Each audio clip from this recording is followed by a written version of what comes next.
Nesse vídeo, nós vamos resolver uma prova da ESA 2018.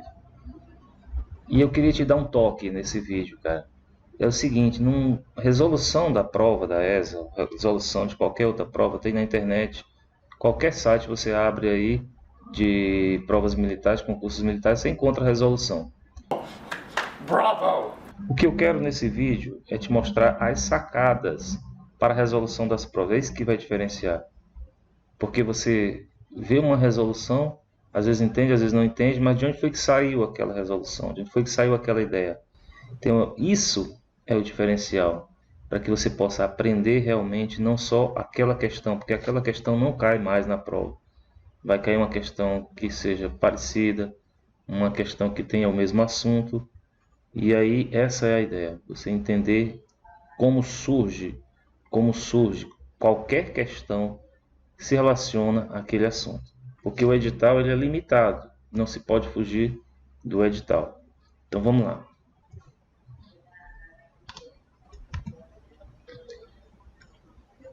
Olha essa questão aqui de proporção. Se a velocidade de um automóvel for aumentada em 60%, o tempo necessário para percorrer o mesmo trajeto, supondo a velocidade constante, diminuirá em...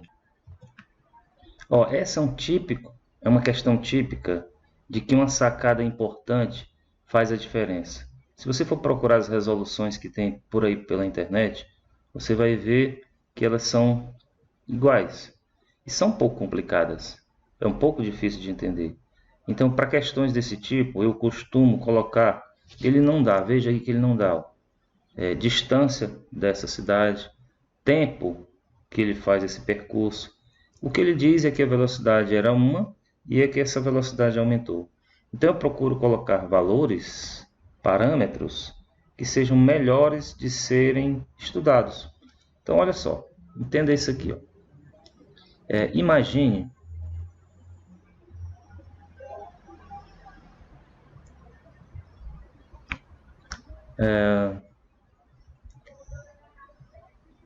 que a distância seja igual a 100 quilômetros. E que a velocidade inicial fosse igual a 100 quilômetros por hora. Daí, o tempo de viagem seria igual a 1 hora. Perceba que esses valores são valores que deixam esse problema bem simples. Você tem uma distância de 100 km, viaja a uma velocidade de 100 km por hora, daí o tempo é 1 hora. Claro, né? 100 km você percorre em 1 hora, se a distância é 100 km, você gasta 1 hora. E aí sim, nós vamos colocar agora os dados do problema. Imagine que a distância no segundo momento é a mesma, então a distância da cidade não muda, 100 km. A velocidade final, vou botar a velocidade 1 e velocidade 2, né? Foi aumentada em 60%. Olha que coisa interessante. Poxa, se foi aumentada em 60%, a sua velocidade que era 100 passou a ser 160, muito simples de calcular, 160 km por hora. E aí ele quer saber o novo tempo para se percorrer essa distância. Bom, você poderia usar aqui fórmula de velocidade, dar uma pescada na fórmulazinha da física, de que a velocidade é a distância dividida pelo tempo, mas você pode simplesmente fazer uma regra de 3. Vamos lá. Então, olha só. Vamos escrever aqui, velocidade e tempo. Bom, então, com a velocidade de 100 km por hora, a gente percorre esse trajeto em 1 hora. Com a velocidade de 160 km por hora, o tempo será igual a x. Mas perceba aqui uma coisa importante. Bom, fazer uma regra de 3, você tem que colocar a setinha aqui na coluna do x, ou para cima ou para baixo, fica a seu critério. E aí você vai agora analisar se essa regra de 3 ela é direta ou inversamente proporcional. Então, olha, se uma velocidade de 100 km por hora eu percorro o percurso em 1 hora, se eu for mais rápido, a 160 km por hora, esse tempo será menor. Então eu aumento a velocidade e diminuo o tempo. Então as grandezas são inversamente proporcionais. Como minha setinha estava para cima, agora a outra estará para baixo. E aí eu formarei essa proporção de 1 dividido por x. Aí você inverte a outra fração. 160 dividido por 100. Corta 0 com 0. E aí você vai ter que 16. Vai fazer o produto dos meios igual ao produto dos extremos. 16 vezes x é igual a 1 vezes 10, que é 10. Dividindo ambos os membros dessa igualdade por 16, você tem que x vai ser 10 dividido por 16. Então, dividir 10 por 16, 10 é menor que 16, então você vai ter que colocar um 0 aqui, com vírgula, e um 0 lá no dividendo. 100 dividido por 16, vamos dizer que deu vai dar um 6. 6 vezes 16 dá 96, resta 4. Coloca um 0 aqui, baixa 0 não, coloca o 0, você não tem mais nada para baixar, né? Coloca o 0, 40 por 16 dá 2. 16 vezes 2 dá 32, resta 8. E aí você mesma coisa, coloca o 0 e agora daria um 5. 5 vezes 16 dá 80, para 80 dentro. Então, ó, o que você tem é que será 0,625 o tempo para se percorrer essa distância com essa nova velocidade. Tá, muito bem. Então, ó, o tempo que era 1 hora passou a ser agora 0,625 da hora. Puxa, eu tenho que transformar isso em minuto, o que eu tenho que fazer? Não, olha, vamos voltar ao problema. O que ele quer saber é o tempo necessário para percorrer o mesmo trajeto, supondo a velocidade constante, vai diminuir em. Bom, então esse aqui é o novo percurso de 1, passou para 0,625. Então o que você tem que fazer? Ver o quanto foi que diminuiu. De 1 para 0,625. E aí você vai ter um total de 0,375. Se você for colocar isso aqui em termos de porcentagem, é como se você tivesse um número dividido por 100. Como é que a gente transforma isso em um número dividido por 100? Bom, aqui eu estou dividindo por 100. Para compensar, eu tenho que multiplicar por 100 e a vírgula então andará 2 casas para a direita. Então será 37,5 dividido por 100, ou seja, 37,5%. Então esse daqui, ó, vai ser o tempo que será reduzido quando você aumenta a velocidade em 60%. Veja que ficou muito mais simples quando eu coloquei exemplos numéricos do que usar várias fórmulas e fazer comparação entre essas fórmulas. Bom, essa nova questão trata-se de uma questão de função. Você tem aqui, ó, a sua função, na qual é dado aqui o seu domínio, que é o conjunto dos números reais, e o seu contradomínio, que também é dado onde se encontra o seu conjunto imagem, né? O conjunto dos números reais, e aqui você tem a lei de formação, f de x igual a 2 elevado a x. Isso aqui é uma função exponencial. Você tem a incógnita aqui no expoente. E o que ele quer é a subtração de duas aplicações dessa função. O f de a mais 1 menos o f de a, que é um f de a mais 1. Então vamos escrever primeiro aqui a função, a lei de formação dessa função. E vamos escrever o que ele quer. Primeiro eu quero separar f de a mais 1 e o f de a. Por que eu estou colocando assim um abaixo do outro? Para você entender que... Desculpa aí o cachorro latindo. mas são ossos do ofício, né? Então, o que você tem aqui no x, nessa expressão aqui embaixo, vai ser substituído por a mais 1. Então, na minha lei de formação, tudo que tiver x, agora terá o a mais 1. Então, será 2 elevado a mais 1. E aqui o x é substituído por a, 2 elevado a a. Lembrando lá da potenciação, quando você tem, usando aqui a mesma base, 2 elevado a a vezes 2 elevado a 1, vezes 2. Vou colocar 1 aqui só para ficar melhor exemplificado. Produto de potência de mesma base, na qual você repetia a base e somava o expoente. Então, 2 elevado a a mais 1 é a mesma coisa que 2 elevado a a vezes 2, ou seja, 2 vezes 2 elevado a a. E agora, nós vamos fazer a subtração. F de a mais 1 menos o f de a. Vai ficar 2 vezes 2a menos o 2a. 2 vezes alguma coisa menos essa coisa, ou seja, 2 laranjas menos uma laranja vai ser a própria laranja. Então, é o mesmo 2 elevado a a.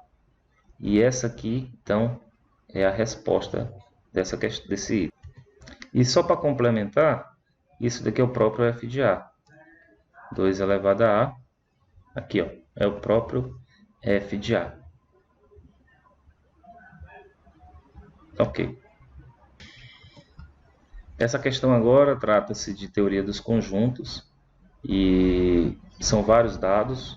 Você tem que, a forma mais simples de usar isso aqui é usando diagrama. Em uma escola com 180 alunos, sabe-se que todos os estudantes leem pelo menos um livro. Foi feita uma pesquisa e ficou apurado que... Aí tem aqui os dados dos alunos que leem o livro A, somente o livro A, somente o livro B, somente o livro C. A quantidade de alunos que leem 2 livros e a quantidade de alunos que leem os 3 livros. Esses 2 livros e 3 livros são as interseções. Tá? Esse é um problema típico, um problema bem clássico de teoria dos conjuntos. Você tem que fazer ele de dentro para fora. Então, vou escrever aqui, vou desenhar aqui os conjuntos e aí nós vamos resolver esse problema. E vamos começar de dentro para fora.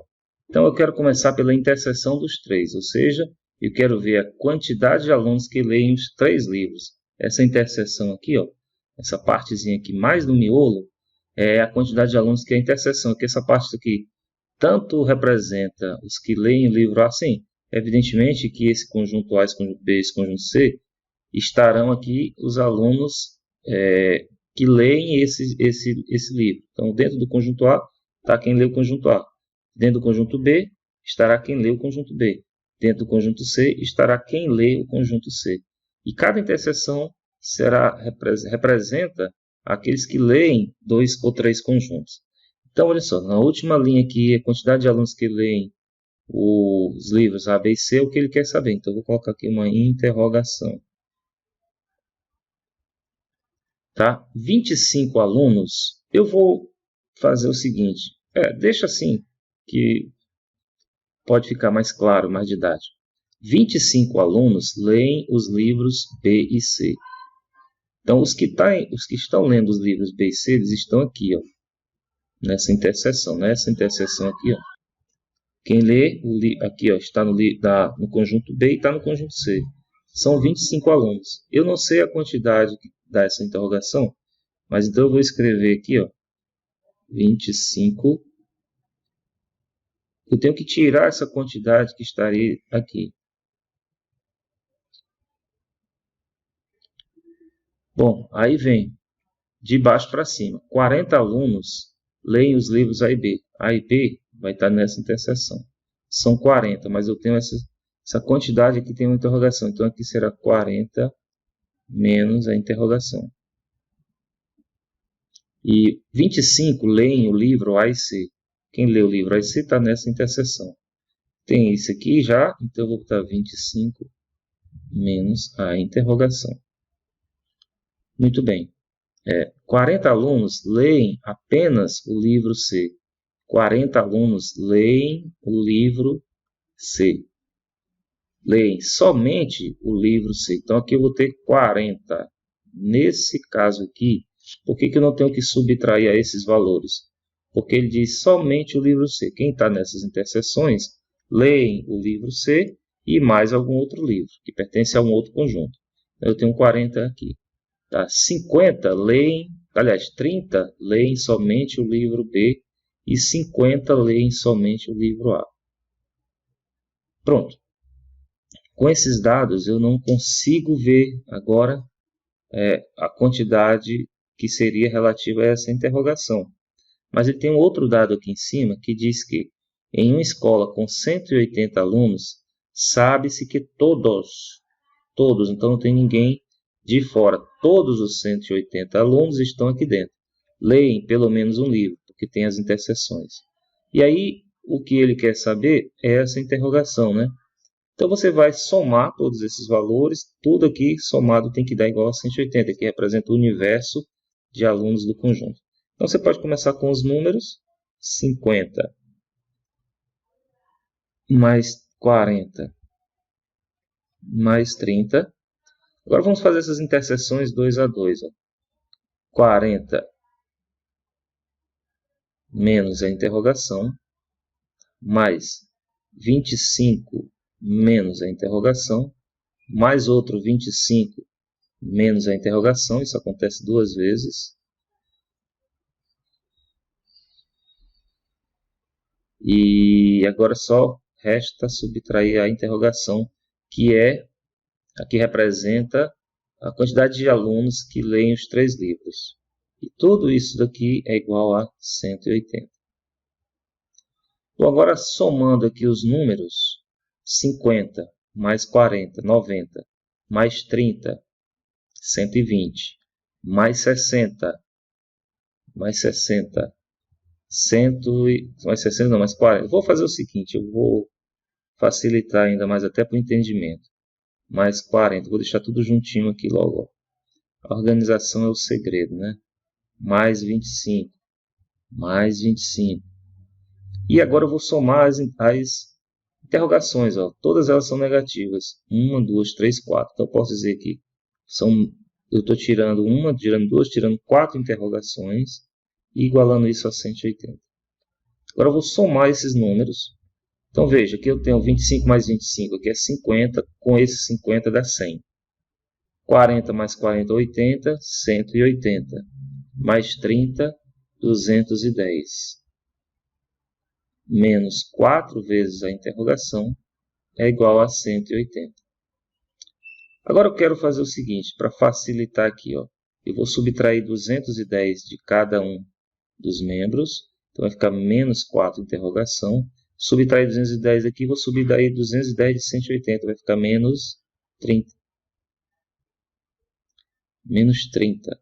Logo, a minha interrogação, se você multiplicar, eu vou dividir por menos 4, tal, vai ficar, interrogação vai ser menos 30 dividido por menos 4.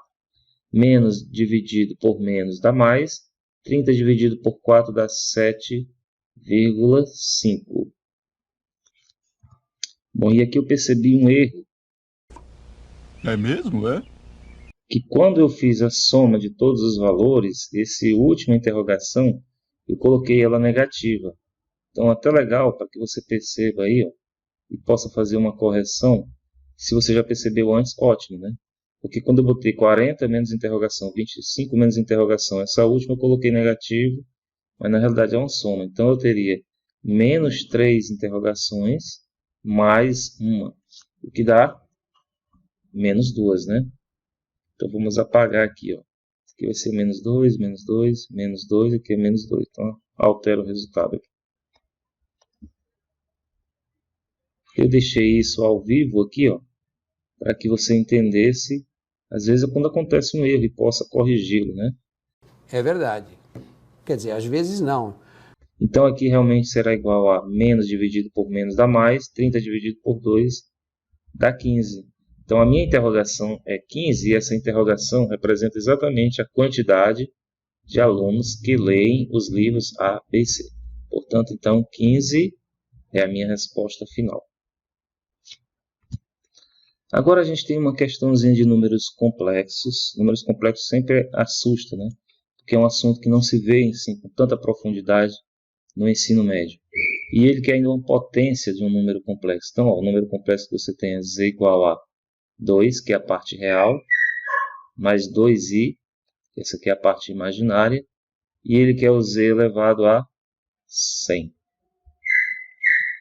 Bom, se ele quer o z elevado a 100, é você levar esse número aqui a 100. Mas agora nós vamos pegar uma regrinha lá da potenciação, que diz que z elevado a 100, eu posso escrever como sendo z elevado a 2, isso elevado a 50, separado por parênteses, obrigatoriamente. Regras de potência, né? Repete a base, multiplicam-se os expoentes. E é isso que eu vou tratar agora nessa questão. Por que eu vou fazer isso? Aí vem a sacada. O problema de você ver só a resolução é que z ao quadrado, qualquer número ao quadrado, é fácil de você calcular. Elevado a 100 já não é fácil. E aí, então, você tem que transformar esse problema de uma situação muito difícil para uma coisa fácil, né? Então, vai ficar 2 mais 2i ao quadrado, e isso elevado a 50. Como é que é essa regrazinha do quadrado aqui do binômio?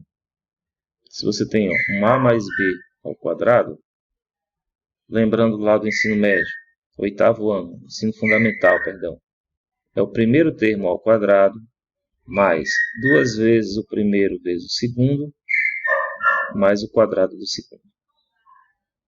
Aqui ficaria, então, o que está aqui dentro do colchete. Primeiro termo ao quadrado, 2 ao quadrado é 4, mais 2 vezes o primeiro termo vezes o segundo, primeiro vezes o segundo dá 4, vezes 2 dá 8, porque é 2 vezes esse, vezes esse. E o i, né? E o quadrado do segundo. Agora, o quadrado do segundo eu tenho que lembrar do seguinte, ó, uma definição de números complexos, que i ao quadrado é igual a menos 1. Aqui, então, será o segundo termo ao quadrado, que é 2 ao quadrado vezes i ao quadrado. 2 ao quadrado é 4, i ao quadrado é menos 1, então aqui você tem que apagar esse mais e deixar só o menos. Isso agora é elevado a 50. Mas olha que interessante, sumiu, vai sumir aqui o 4 menos 4 vai ser 0. Então, tudo que você terá aqui é 8 vezes i elevado a 50. E uma outra regra da potenciação que diz que o seguinte, se você tem a vezes b elevado a um n, você pode separar isso daqui num produto de duas potências, a elevado a n vezes b elevado a n. Vamos usar essa propriedade aqui também.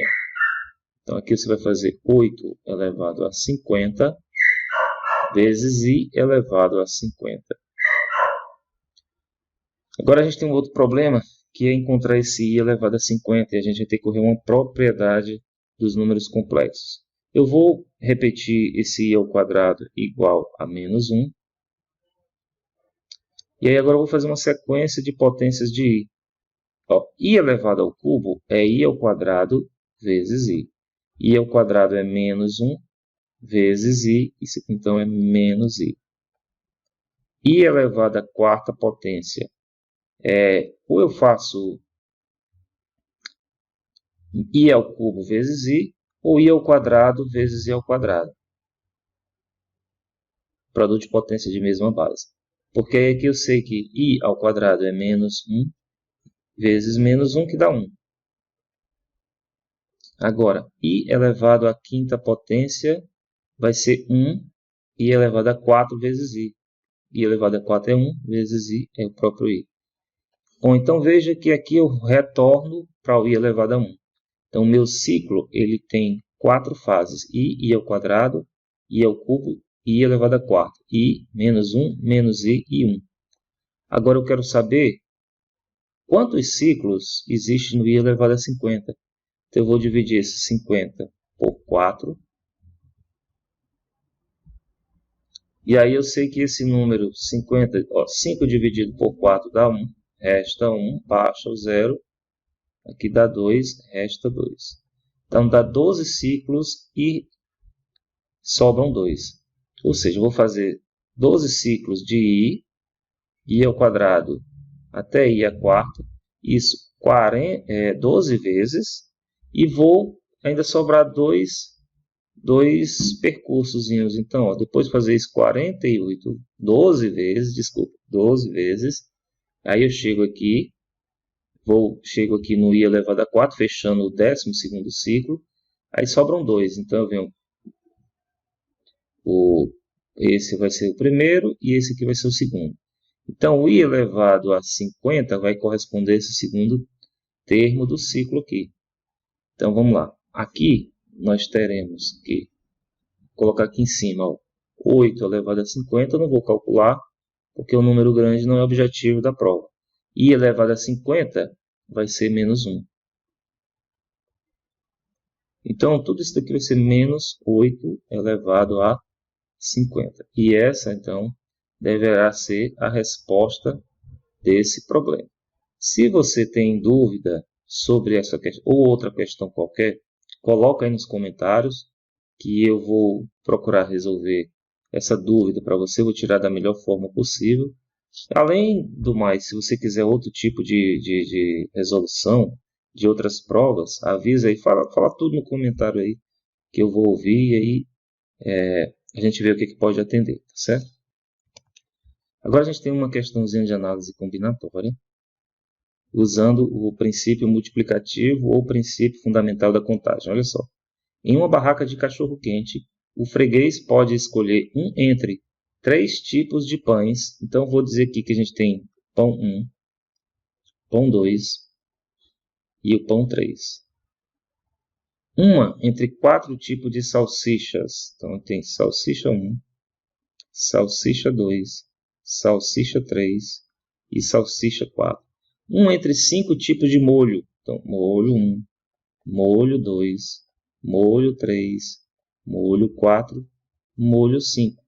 Identifique a quantidade de cachorros quentes diferentes que podem ser feitos. Bom, eu poderia simplesmente dizer que é o produto desses números, 3 vezes 4 vezes 5. Mas aí não seria o suficiente para o entendimento. Então, vamos pensar o seguinte. Bom, eu vou primeiro tomar a decisão qual pão eu quero. Então, eu tenho 3 possibilidades. O pão 1, o pão 2 e o pão 3. Tá. Dentre essas 3 possibilidades que formam a minha primeira decisão, em cada uma delas eu tenho 4 possibilidades de salsicha. Então, você vem aqui, ó, P1, eu tenho 4 possibilidades de salsicha. Salsicha 1, salsicha 2, salsicha 3, salsicha 4. Eu poderia, por exemplo, escolher o pão 1 com a salsicha 3. Aqui, para o P2, também eu tenho 4 possibilidades. As mesmas 4. E no P3 também as mesmas 4 possibilidades. Mas eu vou fazer só a primeira, você vai entender direitinho. Bom, escolhido um pão e uma salsicha, imagine que eu tenha escolhido o pão 1 e a salsicha 3. Como eu tinha dito, você tem 5 tipos de molho. Então, eu tenho aqui, ó, molho 1, molho 2, molho 3, molho 4, molho 5. Aqui, ó, na salsicha eu também vou ter 5 possibilidades de escolher o molho. Aqui também mais 5, aqui também mais 5. Em cada uma dessas também eu terei 5. Então, vejam, 5 vezes 5, 5 possibilidades. Bom, se eu escolher, vamos supor, eu quero escolher o pão 1, a salsicha 3 e o molho 3. Então, nesse ramo, a gente chama isso aqui de uma árvore de possibilidades. Eu escolhi o pão 1, a salsicha 3 e o molho 3. Bom, aqui em cima eu teria escolhido o pão 1, a salsicha 3 e o molho 1. E se eu quiser, por exemplo, aqui, ó, nesse ramo aqui, eu teria escolhido o pão 1, a salsicha 1 e o molho 4. Então, a quantidade de sanduíches diferentes será a quantidade total dessa soma. 5 aqui, tá certo? Mas para cada um desses 5, eu tive que escolher um das 4 salsichas. Para cada uma dessas salsichas, um dos 3 pães. Então, você vai ter que multiplicar, agora sim, essas 3 possibilidades, você vai escolher uma. De cada uma delas, eu tenho 4 salsichas. Então, 4, 4, 4. Ou 4 vezes 3. Eu já coloquei o 3, vou botar agora o 4. Para cada uma dessas possibilidades, escolher um pão e uma salsicha, eu tenho 5 possibilidades. Então, eu conto 5, 5, 5, 5, 5, 5, 5. Ou isso 12 vezes. Ou 12, 4, 3 vezes 4, que é 12, vezes as 5 possibilidades. Então, por isso que chama de princípio multiplicativo. E aí, então, será um total de 60 cachorros quentes.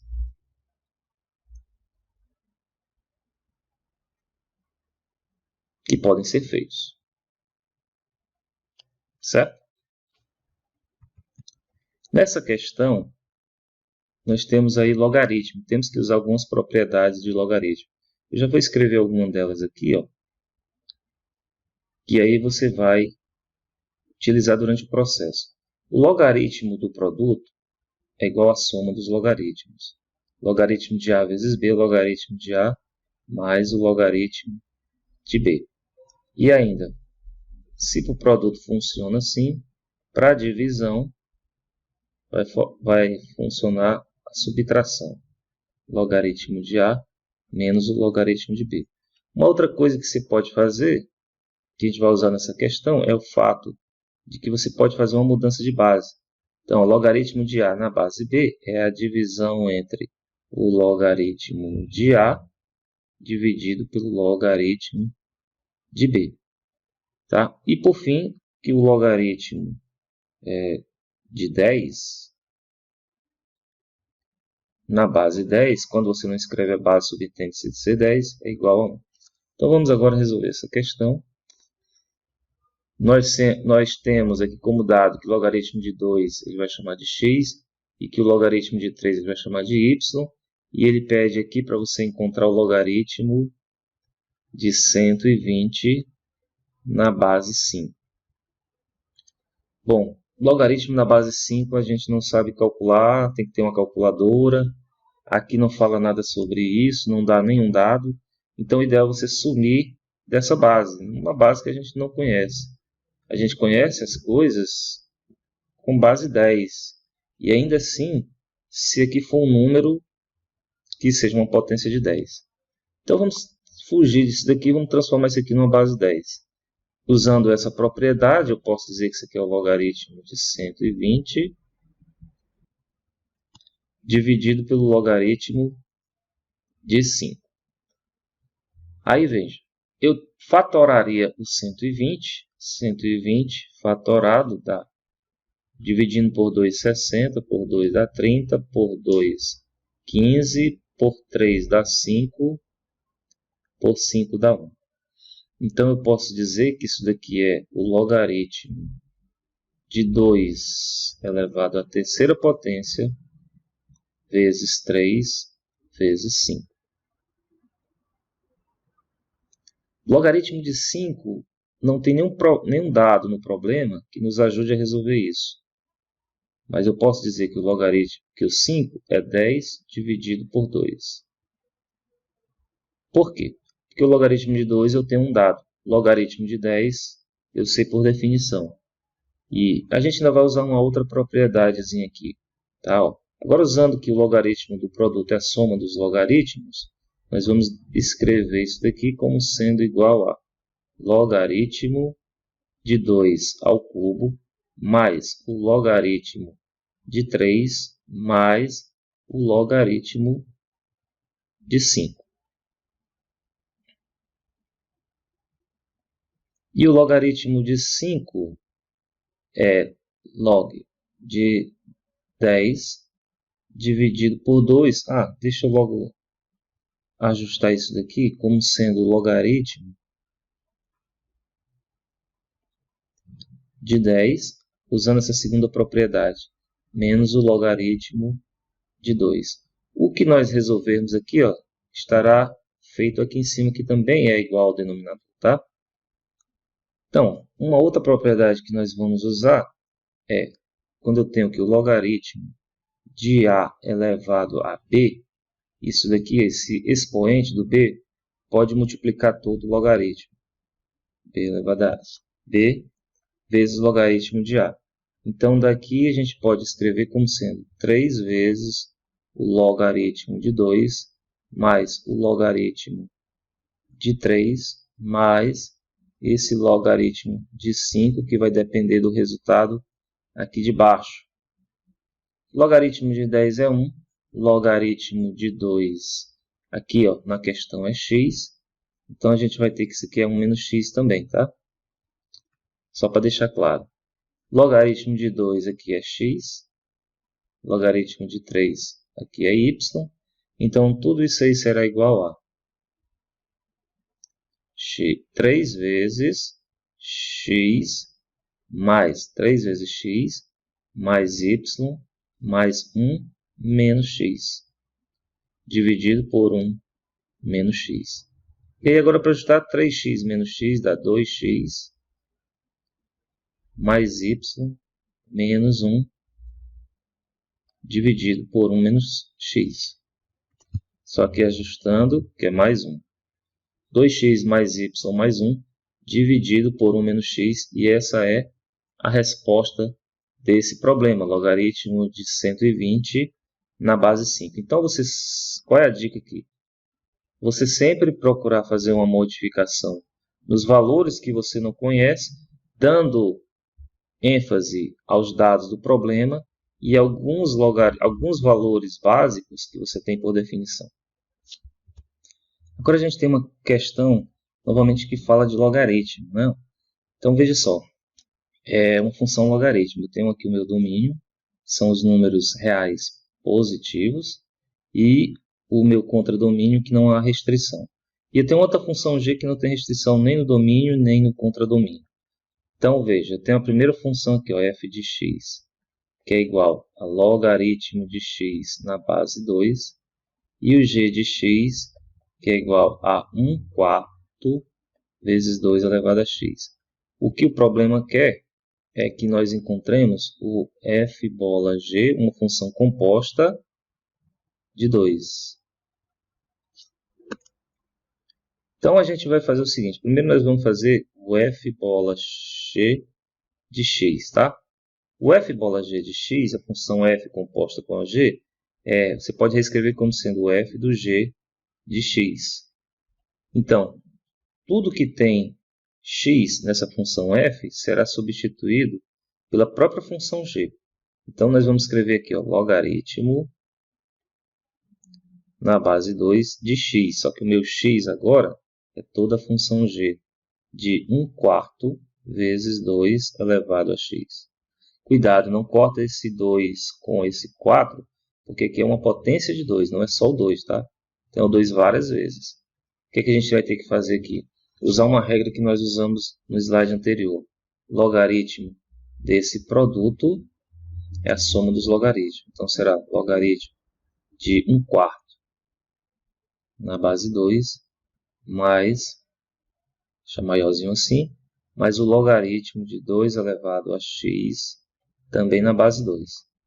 Esse 1/4, vou deixar aqui do lado para a gente entender melhor, é como se fosse 4 elevado a menos 1. E esse 4 ainda posso escrever como sendo 2 elevado ao quadrado elevado a menos 1. Então, isso aqui seria 2 elevado a menos 2. Usando aí a potência de potência. Então, o que nós vamos ter aqui? Logaritmo de 1/4 na base 2 é logaritmo de 2 elevado a menos 2 na base 2, mais, aqui ó, eu já posso utilizar aqui uma propriedade usada no slide anterior, que isso aqui é x vezes o logaritmo de 2 na base 2. E aí aqui a gente sabe que quando tem a base igual o logaritmando, isso aqui vai ser igual a 1. Isso aí nós vimos no slide anterior, o logaritmo de 10 na base 10. Esse expoente pode vir para cá, então seria menos 2 vezes o logaritmo de 2 na base 2, que também é 1, mais x vezes 1, que é x. O resultado, então, seria menos 2 mais x. Ou, se você preferir, x menos 2. Tá, mas não é o que eu quero, não é o f bola g de x, é o f bola g de 2. Então, é só você substituir agora o x por 2. 2 menos 2. E a função f composta com a função g no ponto 2 vai ser igual a 0. E essa sim é a solução do nosso problema. Outra questão de logaritmo. Vê que a ESA esse ano aqui, ó, preservou muito aqui o uso da função logarítmica, né? Então, ó, o que nós queremos saber é a soma desses logaritmos. Logaritmo de 1 meio na base 2, mais o logaritmo de 32. Agora veja o detalhe aqui, ó, na base 8. A gente vai ter que fazer mudança de base e usar algumas propriedades de logaritmo. Nós vimos aqui no slide anterior que 2 elevado a 1 meio, vamos escrever aqui embaixo, pode não ter ficado tão claro, é 2 elevado a menos 1. Então aqui será logaritmo da base 2 de 2 elevado a menos 1. E aqui a gente vai usar a propriedade do logaritmo que tem no expoente. Mas aqui eu vou fazer uma mudança de base. Vê que essa base aqui está muito estranha, né? Então eu vou fazer aqui uma mudançazinha de base. Logaritmo de 32 dividido pelo logaritmo de 8. E o que é legal, quando nós fazemos essa mudança de base, a base pode ser a que a gente quer. Então, 32 como 8 são potências de 2. Então, eu vou escrever uma base 2. E aí você vai ver o seguinte, ó, aqui vai ser menos 1 vezes o logaritmo de 2 na base 2, que a gente já sabe que isso aqui é 1. 1 vezes menos 1 vai ser menos 1, né? 32 eu vou escrever como sendo, como eu disse que é potência de 2, é 2 elevado a 5. E o 8 é 2 elevado a 3. Então, esse primeiro termo vai ser igual a menos 1, mais 5 vezes o logaritmo de 2 na base 2, que a gente já sabe que dá 1. E aqui 3 vezes, trazendo o expoente para cá, multiplicando o logaritmo de 2 na base 2, que é igual a 1. Então, a mudança de base aqui é fundamental. Então, será menos 1 mais 5 dividido por 3. E aí, como é que a gente faz a soma desse número com essa fração? Você multiplica e aqui você soma com 5, devido a essa soma. Uma outra forma de resolver isso é transformar esse menos 1 em uma fração que tenha o 3. Então, eu gosto de fazer isso, ó, menos 3 dividido por 3, que é o 1, né? 3 dividido por 3 dá 1, para ficar tudo igual. Porque quando os denominadores são iguais, você repete e só opera os numeradores. 5 menos 3 dá 2. Então, essa aqui é a resposta. Você vê que é tão simples, mas você tem que saber das propriedades de logaritmo. Então, dá uma olhadinha na teoria se você não sabe bem logaritmo. Você vê que puxa bastante. Questãozinha de progressão aritmética. De progressão aritmética, eu gosto sempre de colocar um exemplo para a gente entender bem. Por exemplo, vou fazer uma progressão aritmética na qual o primeiro termo é 2 e a gente vai somar um determinado valor, que a gente chama de razão. Então, vamos somar 3, por exemplo, para entender melhor. Mais 3 dá 8, mais 3 dá 11, mais 3 dá 14. E você vê aqui, ó, esse termo que a gente chama de A1, tá? Esse aqui é o A2, esse aqui é o A3, 4 e assim sucessivamente. A gente vê que o A2 vai ser o A1 mais o 3, que é a nossa razão. O A3 vai ser o A2 mais a razão. Só que o A2 é o A1 mais a razão, ó, aqui por cima, mais a razão de novo. Então, o A3 é o A1 mais 2 vezes a razão. E você verá que, por exemplo, o A4 é o A1 mais 3 vezes a razão. De um modo geral, o AN vai ser o A1 mais esse número aqui, uma unidade a menos que esse. Como aqui é N, vai ser N menos 1 vezes a razão. Você tem aqui a fórmula do termo geral de uma PA, tá? Bom, se a gente vai usar isso, mas vamos lá, importante, um pouco de teoria, né?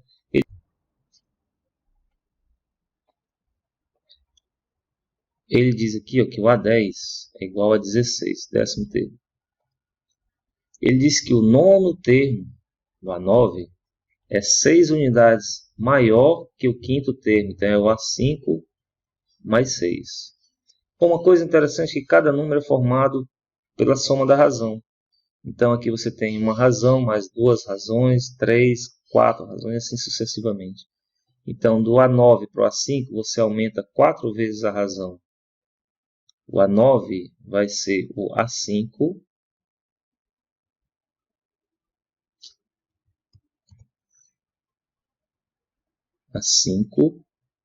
mais 4 vezes a razão.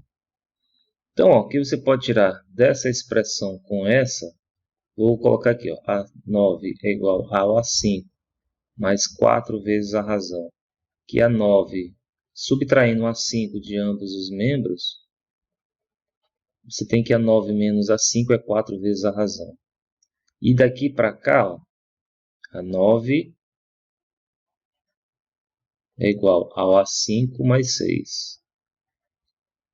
Então, subtraindo de novo A5, A9 menos A5, isso aqui é igual a 6.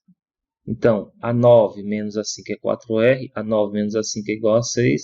Então, daqui você tem que 4 vezes a razão é igual a 6. Dividindo por 4, nós vamos ter que a razão é 6 dividido por 4. Ou 3 dividido por 2, simplificando essa fração dividido por 2. Tá. Ok, ele quer então o que? Ele quer o 12º termo. 12º termo é o que ele... Então a gente sabe, ó, por essa propriedade, que o A12 é igual ao A10 mais 2 vezes a razão. Né? Um termo, o A3, por exemplo, é o A2, é o A1 mais 2 vezes a razão, mais 3, mais 3. Mais 3 dá 5, mais 3 dá 8. E aí então, ó, o A12 será igual ao A10, a gente já sabe que é 16. A razão a gente já tem, que é 3 meios. Então, 2 vezes 3 meios. E o bom é que você pode dividir aqui e dá 1. Então, o A12 será igual a 16, mais, que é 1, né? 3 vezes 1, 3. De modo que o A12 é igual a 19. Está resolvido o problema. Bom, com isso nós finalizamos essa prova. Algumas questões aqui foram anuladas. Uma outra questão eu não fiz porque tinham os itens. E aí ficava um pouco mais difícil de trazer esses itens aqui na prova. Eu dei prioridade àqueles que tinham uma conta direta. De qualquer modo, espero que tenha ajudado. E aí a gente vai fazer a ideia de fazer muitos mais outros vídeos que possam lhe ajudar. Não só da ESA, mas se você tem interesse na SpaceX e outros, na Especialista, a gente vai trazer vários vídeos. E só peço que você acompanhe, dê o like, compartilhe, faça tudo isso daí para ajudar esse canal a crescer, tá bom? Então um abraço, até o próximo vídeo. I've been chasing flesh and bones to feel some